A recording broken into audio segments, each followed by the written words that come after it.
ए पैगंबर, अगर ये इस कलाम पर ईमान न लाएं तो शायद तुम इनके पीछे रंज कर करके अपने तई हलाक कर दोगे।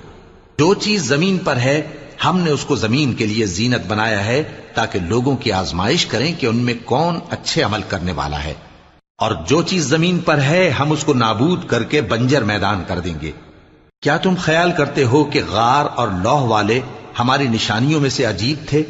जब वो नौजवान गार में जा रहे तो कहने लगे कि ऐ हमारे परवरदिगार, हम पर अपने हाथ से रहमत नाजिल फरमा और हमारे काम में दुरुस्ती के सामान मुहैया कर। तो हमने गार में कई साल तक उनके कानों पर नींद का पर्दा डाले रखा, यानी उनको सुलाए रखा।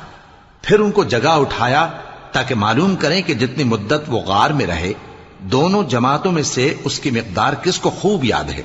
हम उनके हालात तुमसे सही सही बयान करते हैं। वो कई नौजवान थे जो अपने परवरदिगार पर ईमान लाए थे।